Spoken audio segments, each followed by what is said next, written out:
mubtada, amil yang masuk ke dalam mubtada dan khobar. Dan sudah kita bahas yaitu lapad kana wa akhwatuha, yang mana amil yang masuk ke dalam mubtada dan khobar ini ada 3 macam, yaitu ada kana wa akhwatuha, ada inna wa akhwatuha, dan ada dhonna wa akhwatuha. Mungkin kalau di kitab lain ada lagi ya amil yang masuk ke dalam mubtada dan khobar selain yang 3 ini gitu. Cuma kita fokus ke 3 yang ini. Nah, kita kemarin sudah bahas tentang lapad kana wa akhwatuha, yang mana pengamalan lapad kana itu merupakan isimnya menasabkan khobarnya. Contoh Zaidun qaimun, mubtada khobar. Kemasukan lapad kana jadi kana Zaidun qaiman. Dan contoh lainnya sama. Kana dan akhwatnya yang berjumlah lapad kana dan akhwatnya itu ada 13. Jadi ketika 13 kalimat ini menemukan mubtada dan khobar atau di depannya ada kalimat isim, maka berarti ada yang dinamakan isim darinya dan ada khobarnya. Pasti lapad kana dan akhwatnya ini mempunyai isim dan khobar, yang mana isimnya itu dibaca rofa dan khobarnya dibaca nasab. Contoh kana Zaidun qaiman, atau walaisa Zaidun qa'idan, atau contoh-contoh yang lainnya. Nah, sekarang kita masuk ke pembahasan lapad inna, yang mana inna ini pengamalannya kebalikan dari lapad kana. Jadi kalau lapad kana tarfa'ul isma wa tansibul khobara, tapi kalau lapad inna tansibul isma wa tarfa'ul khobara. Contoh Zaidun qaimun jadi inna Zaidan qaimun. Jadi dinasabkan isimnya, diropakan khobarnya. Qala al-musannifu rahimahullahu ta'ala wa nafa'ana bi ulumihi wa bi ulumi masyayikhina fid dharaini amin. Wa amma inna wa akhwatuha fa innaha tansibul isma wa tarfa'ul khobara. Nah, adapun lapad inna dan akhwatnya wa akhwatuha, yaitu lapad-lapad yang sejalan dengan lapad inna, saudara-saudara inna, maksudnya lapad-lapad yang pengamalannya sama dengan lapad inna. Fa innaha, lapad inna dan akhwatnya ini tansibul isma, menasabkan isim, wa tarfa'ul khobara, dan merupakan khobar. Wahia, dan lapad inna beserta akhwatnya itu apa aja?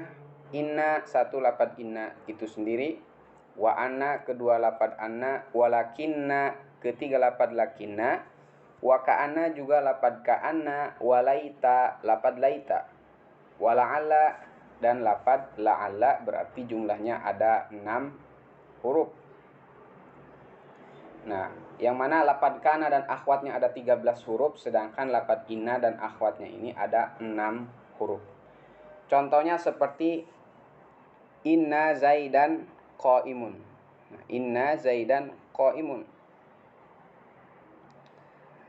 Yang tadinya Zaidun qaimun, karena ada lapad inna jadi inna Zaidan qaimun. Inna harfu tahqiq wa taukid. Zaidan ismu inna mansubun wa alamatu nasbihi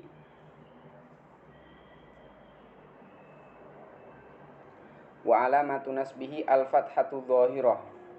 Qaimun khabaru inna marfu'un wa alamatu raf'ihi ad-dhammatu dhahirah.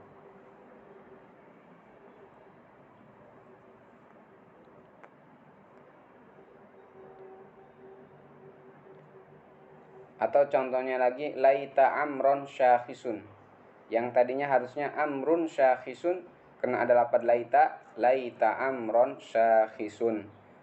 Laita harfu tamanni, amron ismu laita mansubun wa alamatu nasbihi al-fathatu dhahirah. Syakhisun khabaru laita marfu'un wa alamatu raf'ihi ad-dhammatu dhahirah. Atau contoh yang lain, contoh selain lafadz laita dan lafadz inna seperti mana?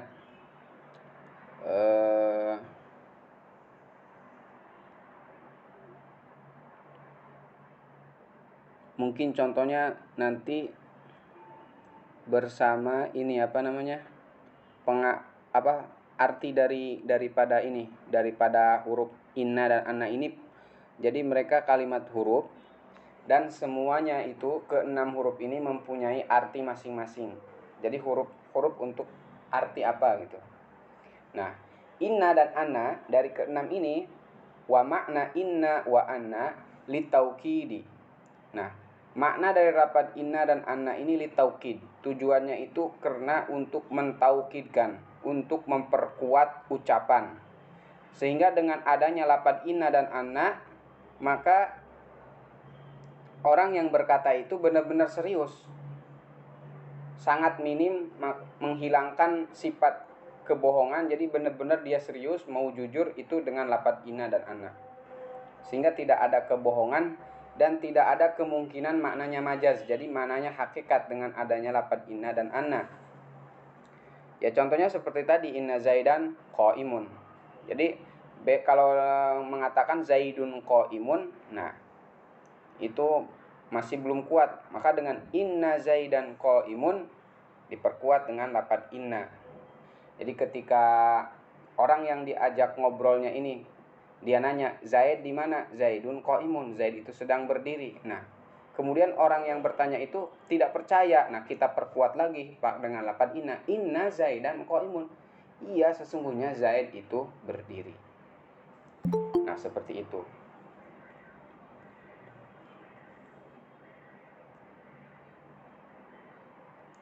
Kemudian selain lafaz inna dan anna, walakinna lil istidroki. Dan lafaz lakina itu memberikan faidah mana? Istidrok. Istidrok itu apa? Istidrok itu menyusul omongan gitu. Di syarahnya ada di 5 baris dari bawah, wa huwa ta'qibul kalam bi raf'ima yutahwahamu subutuhu wa nafyuhu. Yaitu ta'qibul kalam, mengiring-iringi kalam, yaitu lakina itu adanya setelah kalam. Jadi sebelumnya itu sudah ada kalam, diiringi dengan lafaz lakina yang tujuannya birof ima yutawahamu subutuhu anu au nafyuhu, menghilangkan sesuatu yang dianggap tetap atau nafinya. Maksudnya contoh, dengan contoh maka akan jelas suatu kaidah itu akan jelas dengan contoh. Contoh seperti Zaidun alimun. Zaid itu adalah orang alim. Walakinnahu bakhilun. Akan tetapi dia itu orangnya bakhil, orangnya pelit. Nah, Zaidun alimun, Zaid itu orang alim. Nah, ini kan kalam. Setelah Zaidun alimun ada walakinnahu, ada lafaz lakina, yang mana lakina ini tujuannya lil istidrok, menyusul kalam Zaidun alimun. Yang mana di dalam lafaz Zaidun alimun pasti ada sangkaan. Kalau tidak ada lafaz lakina, ada akan sangkaan bahwa disangka Zaid itu orang alim. Kalau orang alim berarti dia pasti dermawan dan bla bla dan lain-lainnya gitu. Sifat-sifat yang lain yang terpuji. Nah, disusul dengan lafaz lakina supaya sangkaan tersebut hilang. Walakinnahu bakhilun. Nah, contohnya gitu, seperti itu. Jadi lakina itu untuk menyusul omongan yang mungkin saja disangka itu, padahal bukan itu, sehingga dihilangkan persangkaan salahnya itu dengan lafaz lakina. Jadi lafaz lakina tujuannya menyusul kalam, yang mana di dalam kalam itu ada sangkaan salah yang akan dibenarkan oleh lafaz lakina dan dihilangkan sangka salah tersebut. Kemudian wa ka'anna litasbihi. Lafaz ka'anna litasbih. Ka'anna itu litasbih artinya menyerupakan. Seperti ka'annaka asadun atau ka'anna zaidan asadun. Nah, lafaz ka'anna zaidan asadun ini, ka'anna Zaidan asadun, kamu ini benar-benar seperti harimau gitu. Nah, itu kan menyerupakan Zaid terhadap harimau. Zaid ini benar-benar seperti harimau gitu. Nah, itu kan menyerupakan Zaid kepada harimau, ini tasbih. Di sini juga ada makna tasbih itu apa? Wa huwa musyarakatu amrin li amrin fi ma'nan bainahuma.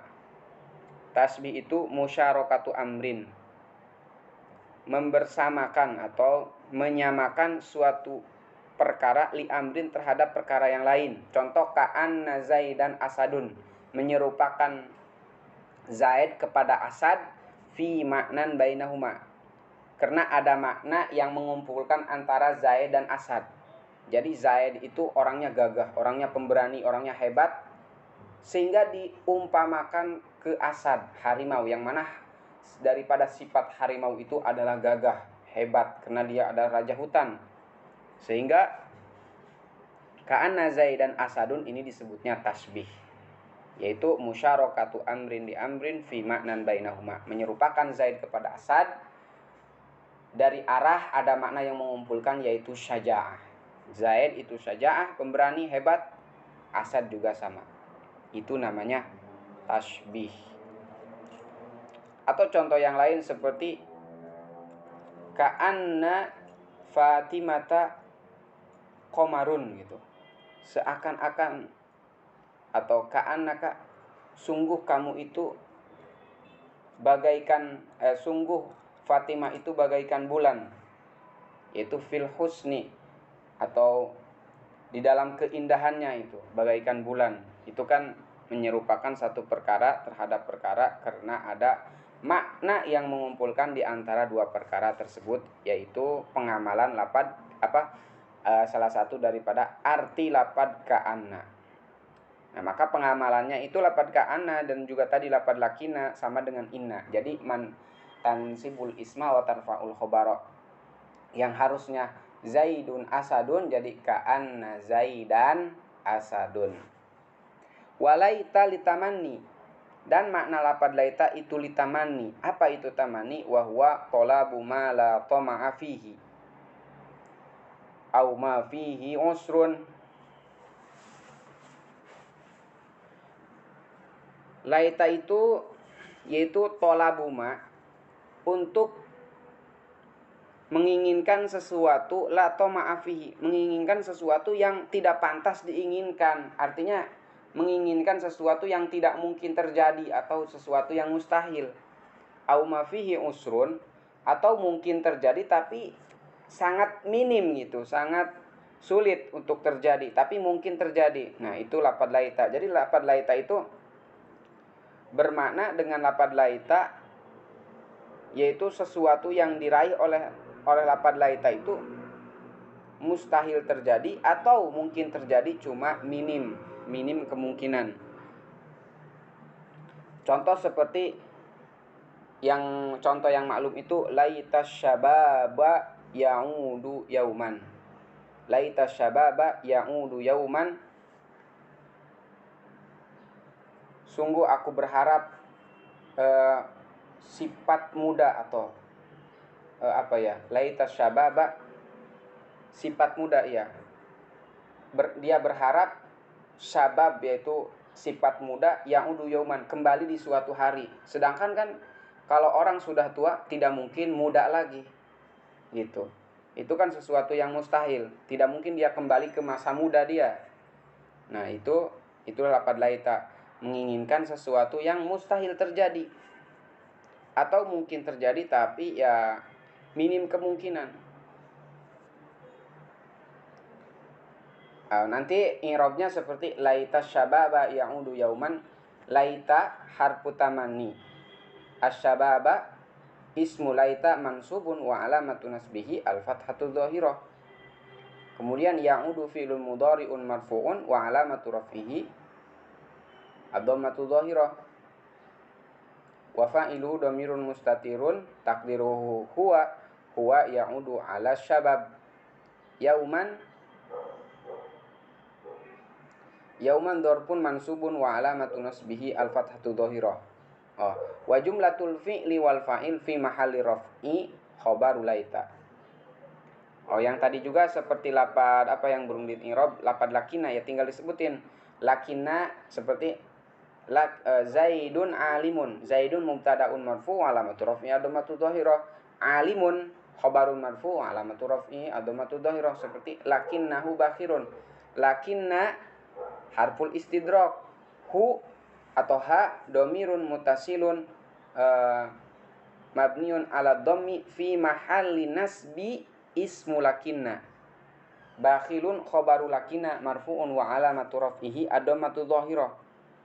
Contoh ka'anna seperti tadi, ka'anna zaidan asadun, ka'anna harfu tasbih, zaidan ismu ka'anna mansubun wa alamatu nasbihi al-fathatu dhahirah, asadun khabaru ka'anna marfu'un wa alamatu raf'ihi adhammatu dhahirah. Yang selanjutnya yang terakhir yaitu lapad la'anla. Apa makna la'ala? Wa la'alla litarajji wa tawaqqu'. Lapad la'ala itu tujuannya untuk litarajji. Litarajji itu apa? Untuk harapan. Wa tawaqqu' dan sesuatu yang terjadi. Jadi lapad la'ala itu di sini juga ada tolabul amril mahbub. Jadi menginginkan sesuatu yang diinginkan dan mungkin terjadi gitu.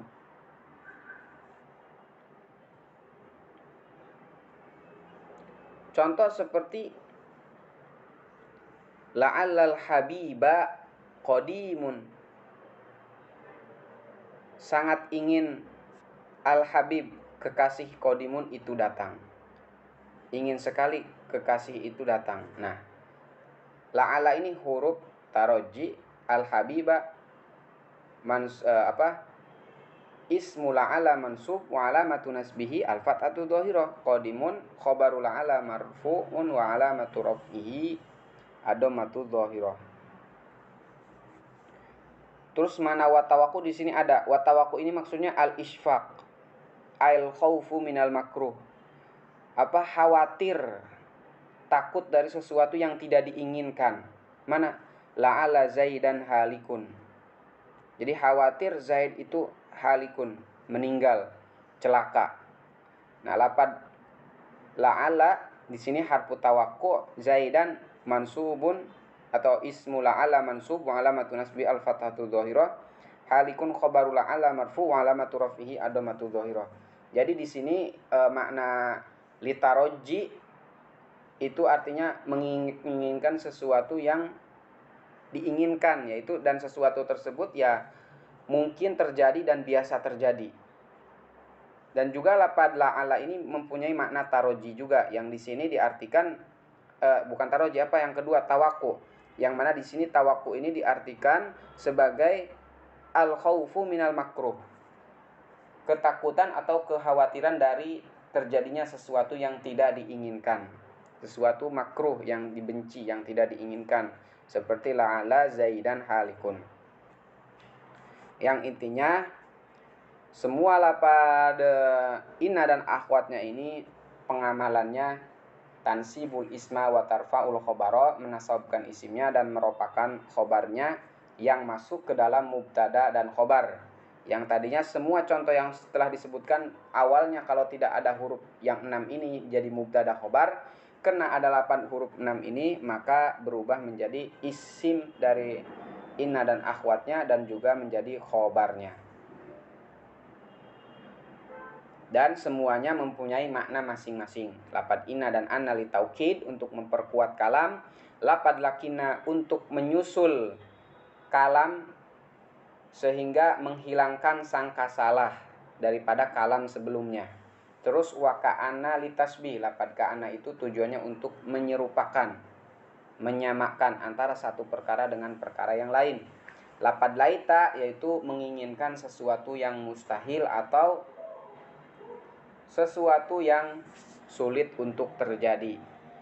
Sedangkan lapad la'ala yaitu menginginkan sesuatu yang mungkin terjadi dan juga bisa diartikan khawatir terhadap sesuatu yang tidak diinginkan. Nah, yang ketiga yaitu daripada awamil ad-dakhilati 'alal mubtada'i wal khabari, amil-amil yang masuk ke dalam mubtada dan khabar yaitu adalah dhanna dan akhwatnya. Yang mana dhanna ini ya, dhanna itu fi'il madi. Jadi semuanya itu adalah kalimat fi'il. Berbeda dengan yang sebelumnya, inna dan anna, semua itu sampai la'ala keenamnya adalah kalimat huruf. Sedangkan lafadz dhanna dan akhwatnya ini adalah kalimat fi'il. Contohnya seperti dhonantu gitu. Dhonantu apa? Jadi pakainya ada harus, sedangkan kalau fi'il harus ada fa'il dulu. Jadi fi'il harus ada fa'il dulu, kemudian mubtada khobarnya itu menjadi 2 maf'ul daripada dhanna dan akhwatnya. Biasanya fa'ilnya itu domir tu atau fa'il yang lainnya. Wa amma dhanantu wa akhwatuha. Kita ikuti daripada kalam al-musannif rahimahullah. Adapun lafaz dhanantu wa akhwatuha dan akhwatnya dhanantu, yaitu lafaz yang amalnya seperti lafaz dhanantu, fa innaha tansibul mubtada'a wal khabara. Dia itu menasabkan mubtada dan khobar. Yang mana mubtada dan khobar harusnya mubtada rofa, khobar rofa. Ini mubtada dan khobar dua-duanya dibaca nasab karena adanya dhonantu dan akhwatnya. Ala annahuma maf'ulani laha. Akan tetapi kedudukannya bukan lagi menjadi mubtada khobar, yaitu ala annahuma maf'ulani laha. Kedua-duanya menjadi maf'ul dari lafaz dhonantu. Yang lebih tepatnya itu jadi maf'ul bih dari lafaz dhonantu. Mubtada menjadi maf'ul bih awal, khobar menjadi maf'ul yang kedua, maf'ul tsani. Yang mana dhonantu dan akhwatnya ini ada wahia dhonantu, lafaz dhonantu, wa hasibtu dan lafaz hasibtu, wa khiltu juga lafaz khiltu, wa za'amtu lafaz za'amtu, wa ra'aitu, wa alimtu, wa wajadtu, wa takhadtu, wa ja'altu, wa sami'tu.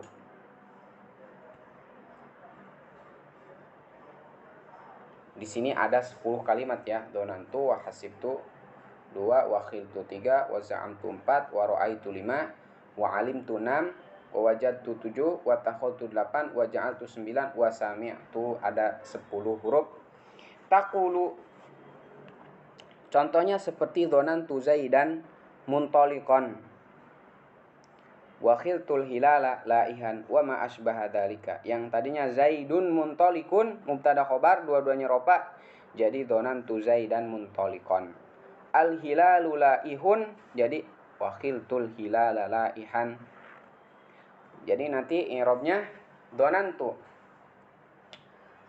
fi'lun madi mabniun al fathil muqaddar, atta dhamirun muttasilun mabniun ala dhammi fi mahalli raf'i fa'il. Zaidan maf'ulun awwalun mansub wa alamatu nasbihi al fathatu dhahirah. Muntaliqan maf'ulun tsani mansubun wa alamatu nasbihi al fathatu dhahirah.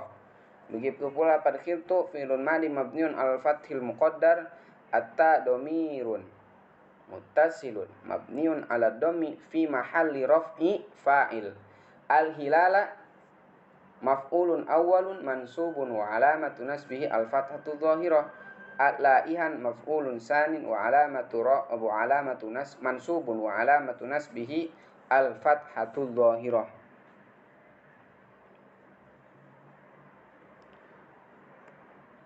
Itu contoh ya.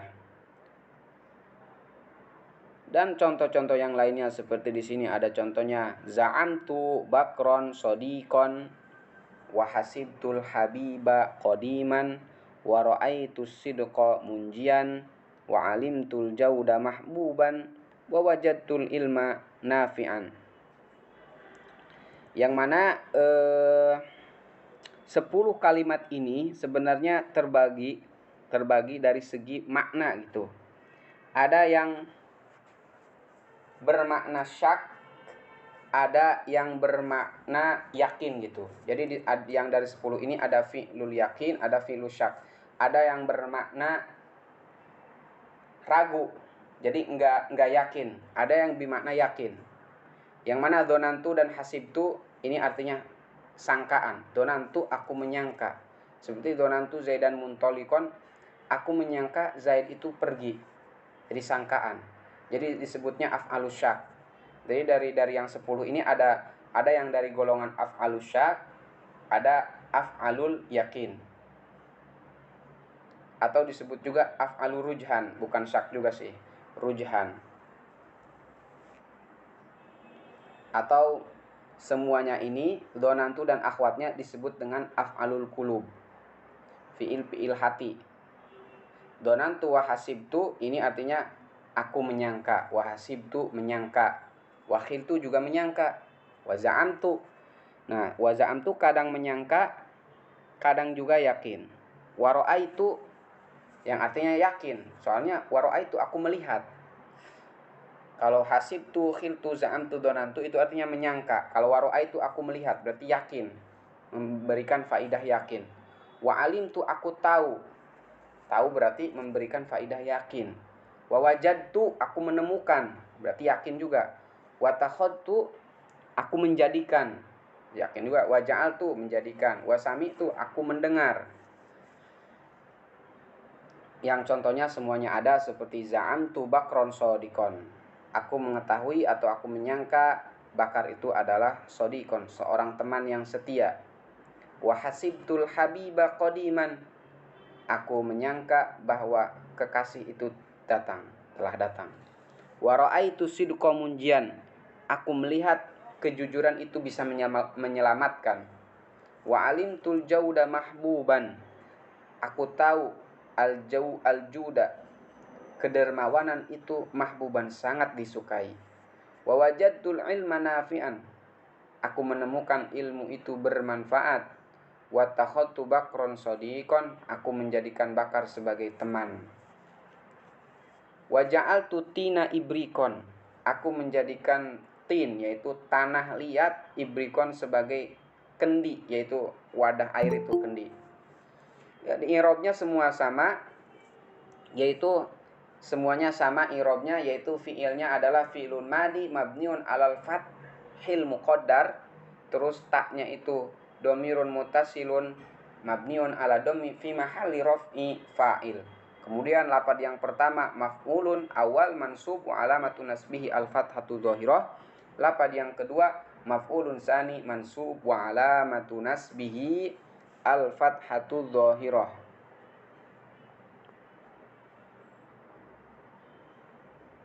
Selanjutnya yaitu iya, tafadhol. Itu hanya berlaku untuk dhamir ana ya, Ustaz? Oh, lafaz berlaku hanya untuk dhamir ana. Oh, donantunya gitu, berlaku buat dhamir tu bang. Enggak. Ya. Dia berlaku buat dhamir yang lain juga gitu. Berlaku buat seperti donanta atau ro'aita kadang. Jadi berlaku untuk domir-domir yang lain juga.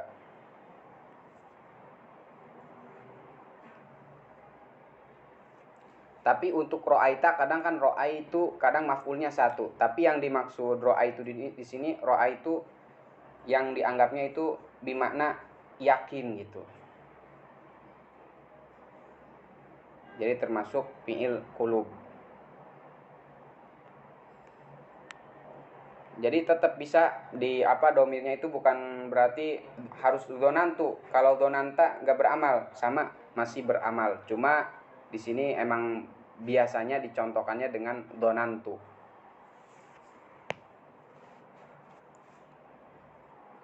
Apa ada yang ingin bertanya lagi dari bab sebelumnya? Karena kita akan masuk ke bab selanjutnya gitu. Kalau nggak ada, kita masuk ke bab selanjutnya ya, yaitu marfu'atil asma ada 7. Sudah kita bahas 6 dari bab marfu'atil asma. Sisa yang terakhir yaitu marfu'atil asma yang ke-7 adalah at-tabi'. Tabi itu pengikut. Jadi kalimat isim mengikuti kalimat isim sebelumnya dari i'rabnya. Jadi kalimat isim sebelumnya ropa, dia juga mengikuti kalimat isim yang sebelumnya menjadi ropa.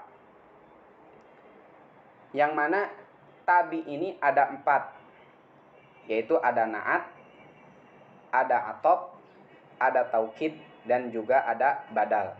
Semuanya ada babnya masing-masing. Kita masuk ke bab yang pertama, yaitu babun na'ti. Bab ini al-musannif Imam Muhammad bin Daud As-Sonhaji rahimahullahu ta'ala wa nafa'ana bi ulumihi akan menjelaskan tentang bab na'at, atau disebut juga sifat. Bisa disebut sifat, ada yang mengatakan sifat, ada yang juga mengatakan na'at. Yang mana na'at ini an-na'tu tabi'un lil man'uti fi raf'ihi wa nasbihi wa khafdihi wa ta'rifihi wa tankirihi. Na'at itu tabi'un, mengikuti lil man'uti ke lapad yang dia ikuti. Fi raf'ihi, baik mengikuti dari segi ropaknya, wa nasbihi, mengikuti dari nasabnya, wa khafdihi, mengikuti dari jernya, wa ta'rifihi wa tankirihi, dan juga mengikuti dari ma'rifat dan nakirohnya. Jadi ingkana marfu'an, bila ingkanal man'utu marfu'an kana na'tu marfu'an, wa ingkana al man'utu mansuban kana na'tu mansuban, wa ingkana an-na'tu al man'utu mahfudon kana na'tu mahfudon, wa hakadha. Jadi bila mana na'at man'ut itu ropa, maka na'at menjadi ropa. Man'ut itu nasab, na'at juga nasab. Man'ut itu jer, maka na'at juga jer. Makrifat dan nakirohnya juga harus mengikuti. Langsung contohnya juga ada taqulu qama zaidun al-aqilu wa ra'aitu zaidan al-aqila wa marartu bi zaidin al-aqili. Qama Zaidun al-aqilu, telah berdiri Zaid yang berakal. Wa ra'aitu Zaidan al-aqila, aku melihat Zaid yang berakal. Wa marartu bi Zaidin al-aqili, aku melewati Zaid yang berakal. Ini semua contohnya yaitu Zaidun al-aqilu. Jadi al-aqilu yang menjadi contoh, yang menjadi sorotan na'at itu adalah al-aqil, dan Zaid adalah man'ut. Jadi al-aqilu itu mengikuti na'at. Kalau naatnya ropa Zaidun, maka al-aqilu. Kalau naatnya Zaidan, maka al-aqila. Kalau naatnya kalau man'utnya Zaidin, maka naatnya al-aqili. Jadi naat mengikuti man'ut. Man'ut itu lafaz yang sebelumnya, isim yang sebelumnya. Karena dia menjadi sifat daripada isim yang sebelumnya. Al-aqilu yang berakal ini sifat bagi Zaid. Maka i'rabnya qama fi'lun madi mabniun al fathi dhahir, Zaidun fa'ilun marfu'un wa alamatu raf'ihi ad-dhammatu dhahirah.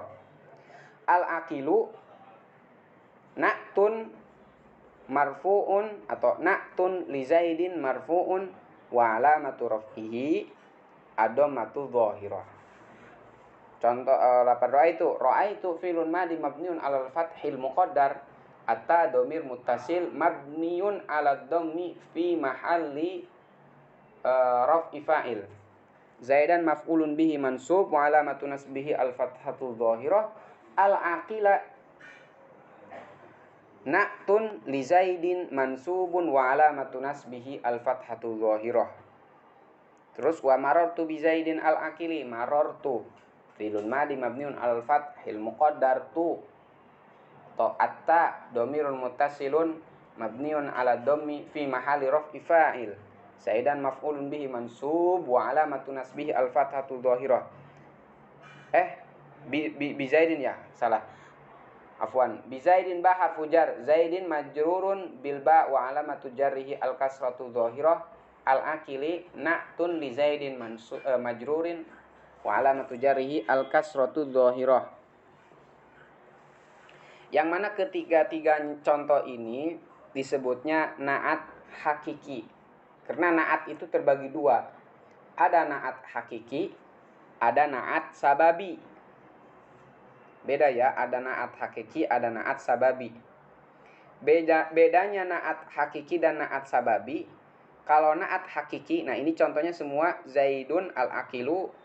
3 contoh ini semua contoh naat hakiki. Naat hakiki itu merupakan isim domir. Jadi sebenarnya al-akilu ada domir yang kembali ke man'ut, yaitu al-akilu ae huwa ya'udu ala Zaid gitu. Atau seperti bismillahirrahmanirrahim. Nah, lafaz ar-rahmani ar-rahimi ini sifat dari lafaz Allahi. Jadi mengikuti bismillahi, lafaz Allah ini man'ut. Nah, lafaz ar-rahmanirrahimi dua-duanya menjadi naat daripada lafaz Allahi. Berarti di situ ada domir huwa ya'udu ala Allah. Ya tidak terlihat, namanya juga domir. Domirnya mustatir. Domir yang tersimpan, tidak terlihat. Nah, kalau naat sababi dia merupakan isim dohir. Ya, jadi isim yang dia ropakan ada dohir nampak. Dan isim dohir itu mempunyai domir yang kembali ke man'ut. Contoh seperti di sini mungkin nggak ada ya contohnya. Kita bikin aja contoh seperti koma Zaidun koma Zaidun al-akilu abuhu. Koma Zaidun al-akilu abuhu. Jadi ada lafaz abuhu setelahnya. Koma Zaidun al-akilu abuhu. Nah, lafaz al-akilu abuhu merupakan isim dohir. Ada lafaz abuhu yang diropakan oleh lafaz al-akilu. Terus kemudian ada domir yang dikembalikan kepada Zaid dari abuhu. Nah, bapaknya Zaid, hu itu dibalikan kepada Zaid. Koma Zaidun al-akilu abuhu, telah berdiri Zaid yang berakal ayahnya. Jadi yang berakal bukan Zaidnya, ayahnya. Maka disebutnya bukan sifat hakiki, sifat sababi. Jadi dari segi makna, segi arti, sifatnya itu bukan mensifati daripada man'ut Zaid, tapi mensifati fa'ilnya, yaitu ayahnya Zaid contohnya gitu. Yang mana antara Zaid dan ayah Zaid ada kaitan ya, emang ayahnya gitu, ada kaitan. Itu disebut sifat sababi. Kalau sifat sababi dan sifat hakiki, dan dari sifat ini harus ada syarat. Jadi sebelum kita bahas yang selanjutnya, antara sifat hakiki dan sifat sababi itu ada syarat.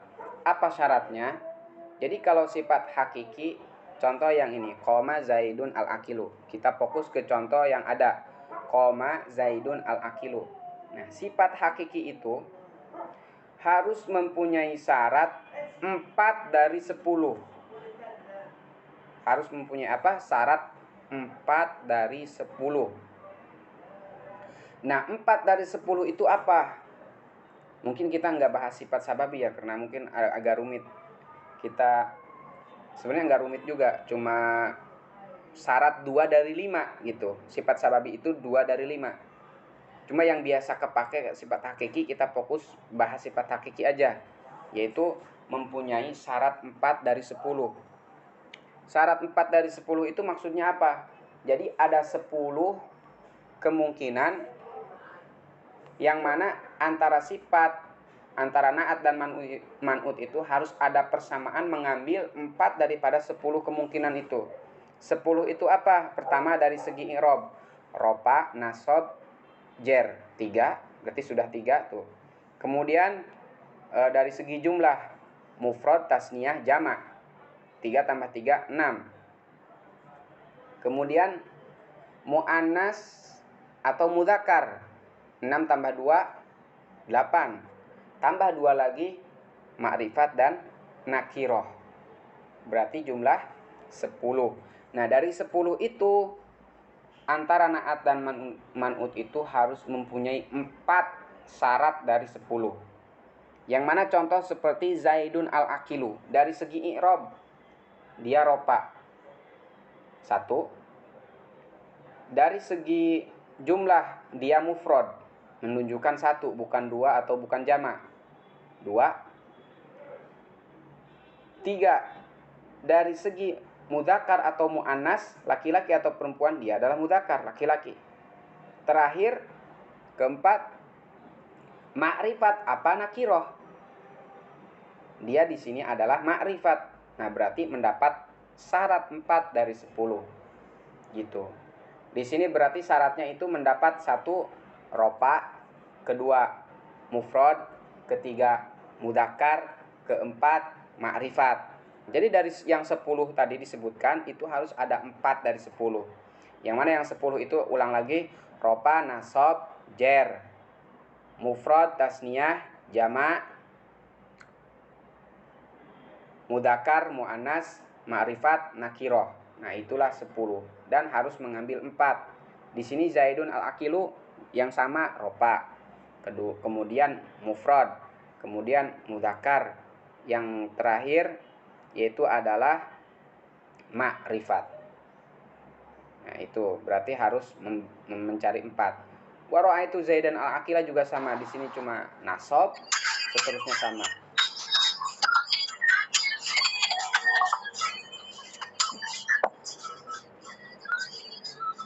Nah, kemudian kalau i'rab sudah kita bahas, ada bab i'rab.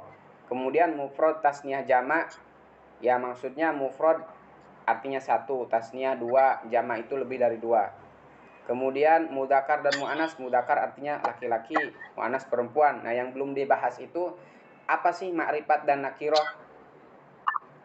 Perbedaan antara ma'rifat dan nakiroh. Nah, baru selanjutnya ini pembahasan apa itu ma'rifat, apa itu nakiroh.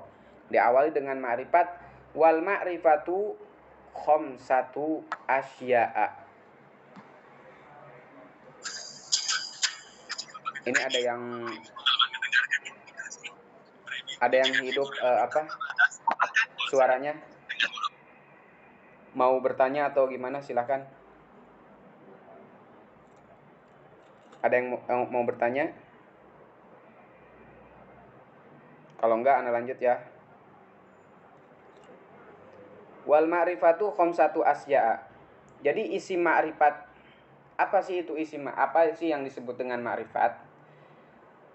Ma'rifat itu khamsatu asya'a. Jadi bisa kita katakan kalimat isim itu ma'rifat dari 5 perkara. Yang pertama al-ismul mudmaru, isim domir.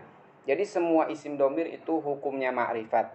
Baik itu isim domir muttasil ataupun munfasil atau mustatir. Contoh nahu ana wa anta, saya dan kamu. Jadi domir itu adalah mudmar, isim mudmar atau isim domir itu yang menunjukkan arti mutakalim, orang yang berbicara, contoh seperti ana, atau menunjukkan mukhatab, orang diajak bicara seperti anta, kamu, atau menunjukkan goib, menunjukkan orang yang tidak hadir. Itulah isim domir, ana wa anta wa huwa wa huma wa hum dan seterusnya. Yang kedua wal ismul alamu. Yang kedua adalah isim alam. Isim alam artinya apa? Di sini mungkin tidak ada ta'rifnya ya. Isim alam itu adalah ismun yu'ayyinul musamma. Ma yu'ayyinul musamma. Itu atau nama yang menentukan sesuatu yang diberi nama. Intinya isim alam itu nama bagi sesuatu yang ada. Sesuatu benda yang ada. Baik itu manusia, baik itu nama tempat, baik itu nama apapun itu. Zaidin. Nah, Zaidin ini adalah nama bagi Zaid. Bagi seseorang yang dinamakan dengan Zaid. Ini disebutnya berarti alam. Wa Makkah. Makkah ini adalah ya nama tempat, nama daerah. Atau wa Indonesia, nama tempat, nama Indonesia. Atau bisa kucing diberi nama. Yaitu juga disebut namanya juga seperti kucing diberi nama Zaid. Nah, ya sama juga, itu juga alam. Atau binatang lain diberi nama, yaitu juga sama, masih disebut alam. Setiap nama, baik itu nama orang, nama binatang, nama apa lagi, nama tempat, nama daerah, dan lain seterusnya. Tapi namanya nama yang ditentukan gitu. Seperti kan kucing atau anjing dikasih nama. Nah, nama itu disebut alam. Tapi kalau kalb itu kan artinya anjing. Nah, itu kan bersifat umum. Anjing yang mana? Enggak nentu. Maka itu bukan alam. Alam itu ditentukan. Nama yang ditentukan terhadap suatu benda atau suatu tempat atau sesuatu apapun itu. Itulah isim alam. Isim alam intinya nama. Nama-nama. Wal ismul mubhamu dan isim mubham. Isim yang samar. Di sini contohnya isim samar yaitu nahu hadza wa hadhihi wa haula'i. Yaitu isim mubham itu adalah ada dua, ada isim isyarah dan isim mausul. Di sini contohnya isim isyarah. Hadza menunjukkan ini, wa hadhihi ini juga, wa haula'i yang itu gitu. Atau isim mausul itu ada alladzi, ada allati, ada man, ada ma dan lain sebagainya. Yang mana isim mubham ini mencakup isim isyarah dan isim mausul. Wal ismu ladzi fihil alifu walamu, dan juga isim yang ada alif lam. Isim yang ada alif lam contohnya seperti ar-rajul wal gulam. Nah, lafaz ar-rajul wal gulam, kalau rajulun doang kan laki-laki, itu kan umum, laki-laki itu banyak. Tidak bisa disebut isim ma'rifat. Ketika ada ar-rajul, ada alif lam, maka itu menjadi ma'rifat. Gulam juga ketika ada alif lam maka ma'rifat. Jadi setiap kalimat yang ada alif lam maka itu ma'rifat. Wa ma udipa ila wahidin min hadhil arba'ah. Yang terakhir, yang kelima adalah wama setiap kalimat udipa yang diidofatkan, yang disandarkan ila wahidin terhadap salah satu min hadhil arba'ah dari yang 4 tadi. Jadi setiap kalimat yang disandarkan kepada isim domir atau isim alam atau isim mubham atau ke isim yang ada alif lam, maka kalimat isim tersebut menjadi ma'rifat kalau diidofatkan. Ya, contohnya yang diidofatkan kepada isim alam seperti Abu Zaidin. Nah, berarti lafaz Abu itu ma'rifat karena diidofatkan ke lafaz Zaid. Atau seperti yang diidofatkan ke yang ada alif lam seperti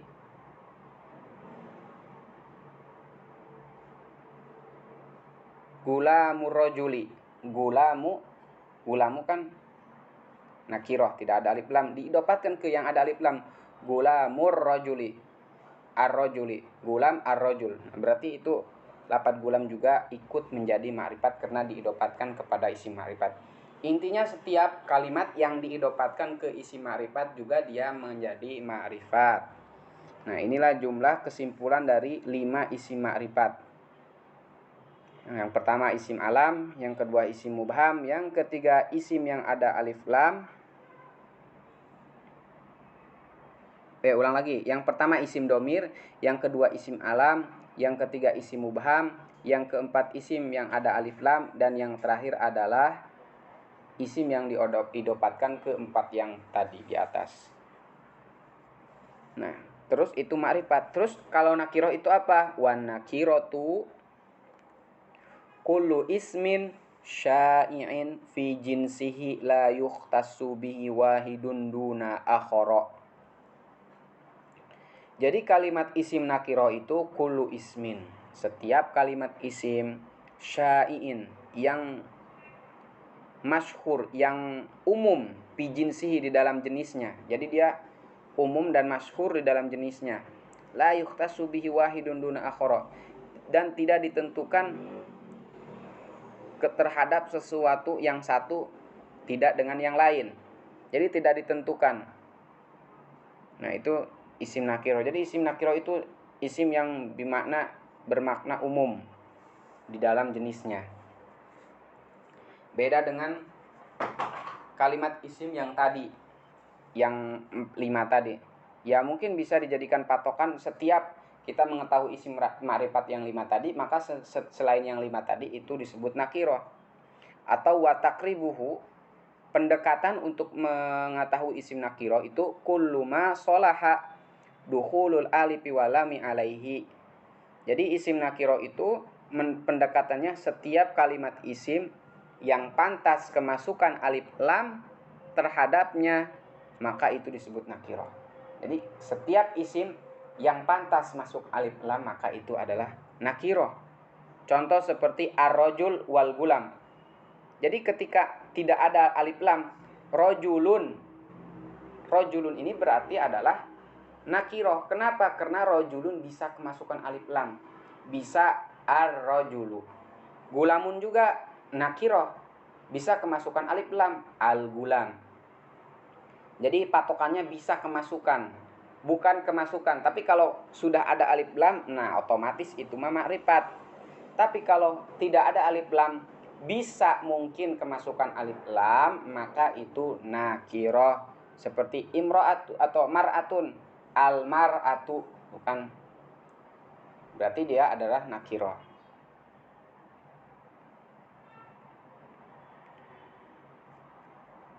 Jadi kembali lagi ke contoh naat.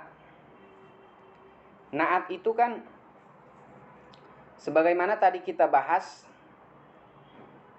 naat itu harus sama dari segi i'rab, kemudian dari segi jumlah, dari segi mudzakkar atau muannas, dan dari segi ma'rifat dan nakirah.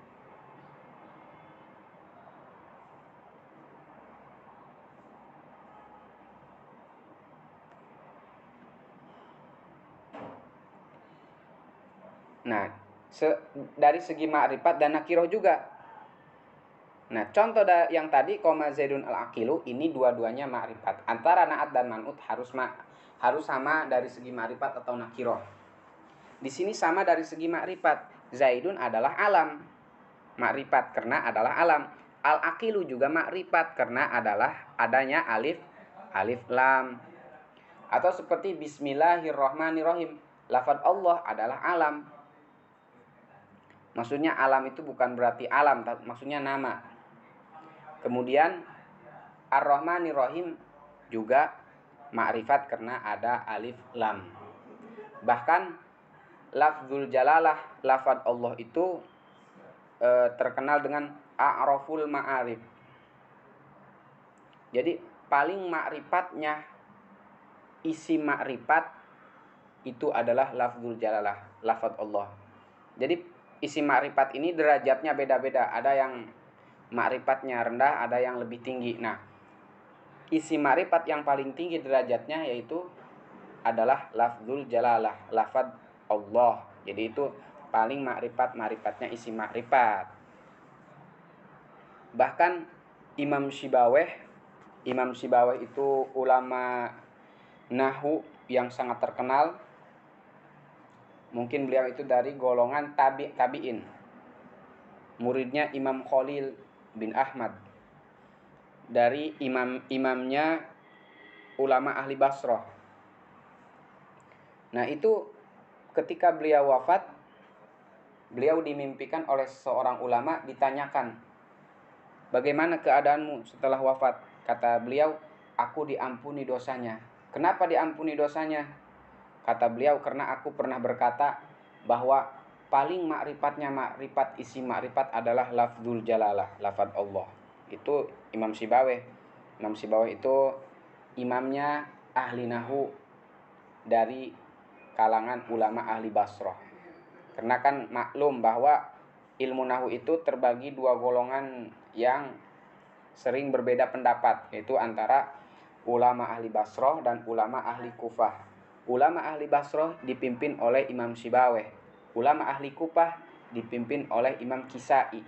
Yang mana dua-duanya antara Sibaweh dan Kisai ini dari guru yang sama, yaitu Khalil bin Ahmad. Cuma sering selisih pendapat. Bahkan pernah berdebat gitu. Itu antara Imam Sibaweh dan Imam Kisai. Kembali lagi kita kepada naat. Jadi naat itu intinya mengikutinya kalimat isim kepada man'ut, kalimat isim yang sebelumnya dari segi ropa di sini nasab, jar, ta'rif, ma'rifat, wa tankir dan nakirah, dan ditambah lagi yang tidak disebutkan di matannya, yaitu dari segi mufrad, tasniah atau jamak, dan juga dari segi mudzakkar atau muannasnya. Dan bagi isim naat hakiki harus merupakan isim domir. Beda dengan naat sababi yang merupakan isim dhohir.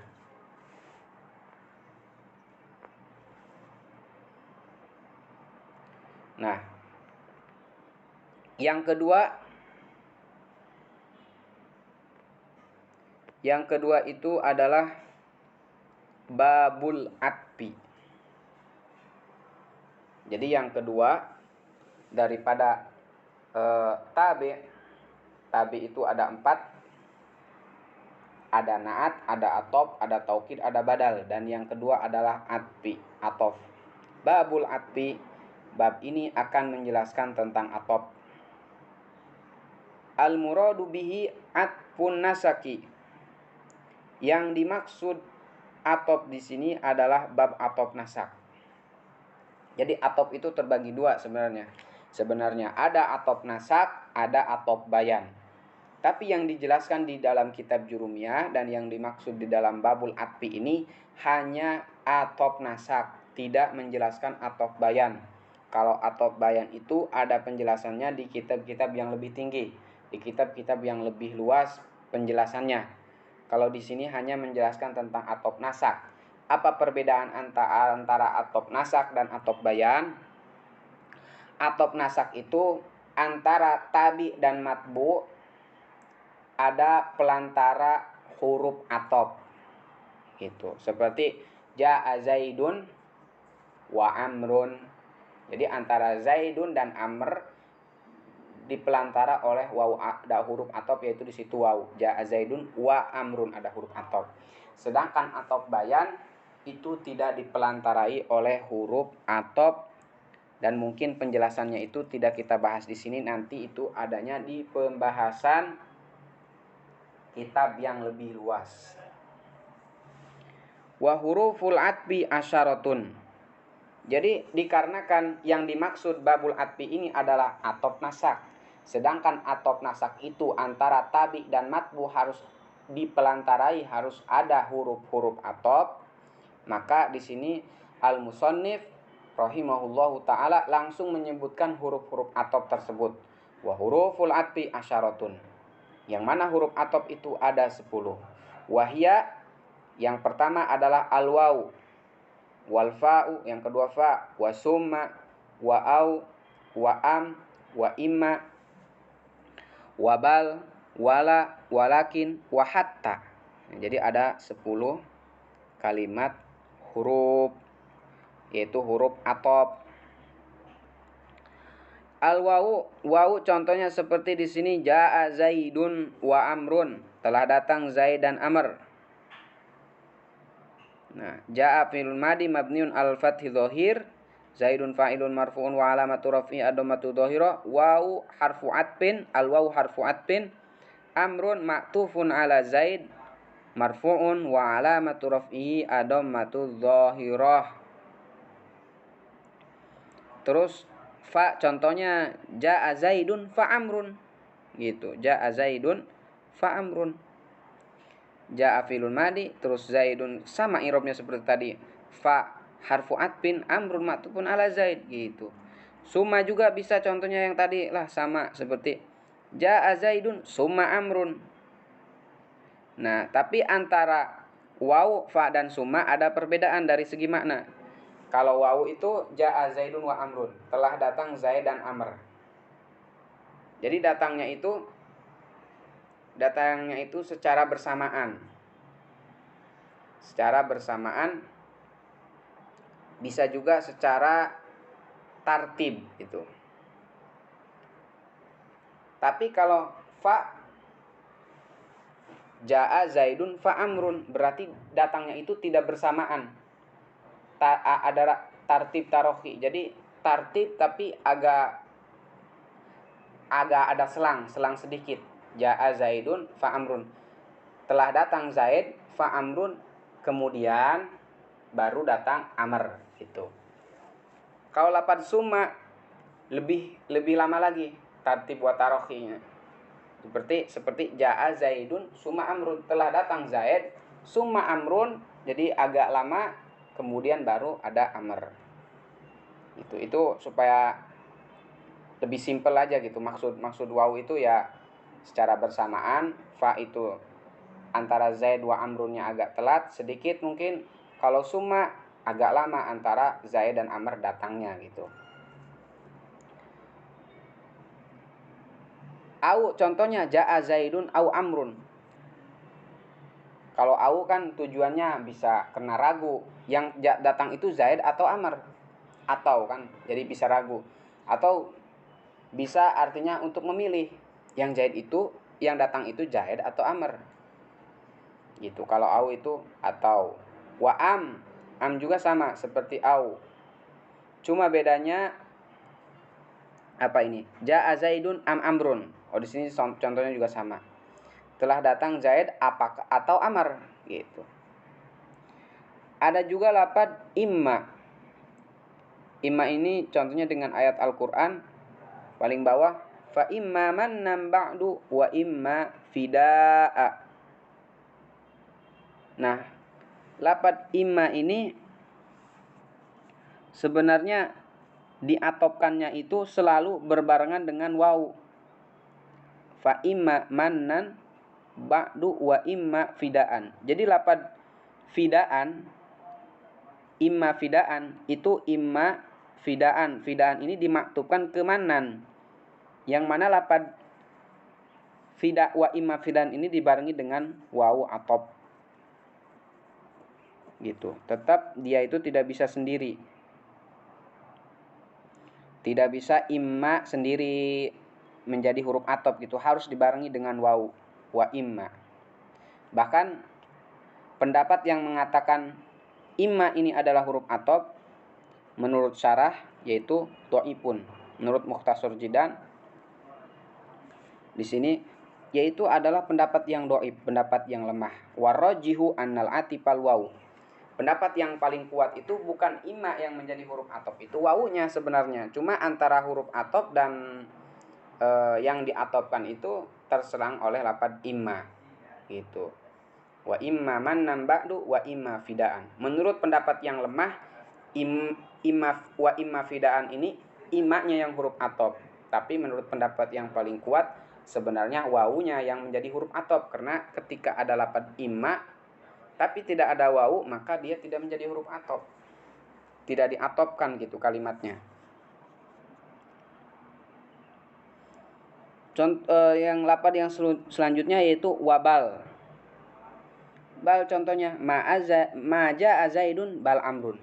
Bal itu bermakna idrob. Idrob itu membalikan gitu kan, membalikan. Contoh di sini contohnya di barisan dari atas 1 2 3 4 5. Maja Zaidun bal amrun.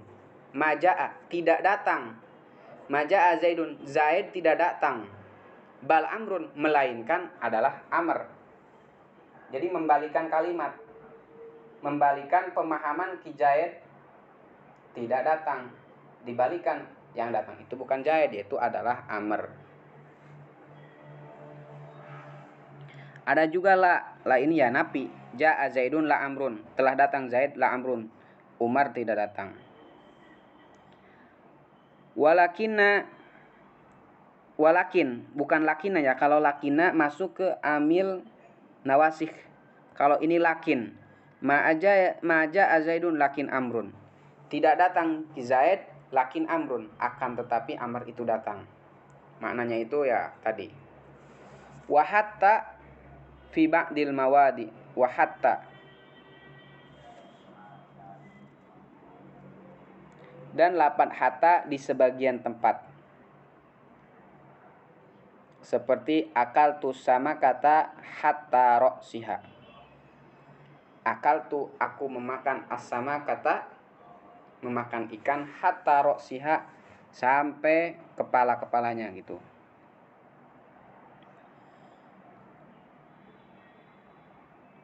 Fi ba'dil mawadi'i, untuk lafaz hatta ini di sebagian tempat. Karena terkadang hatta itu yang dimaksudnya adalah huruf jar.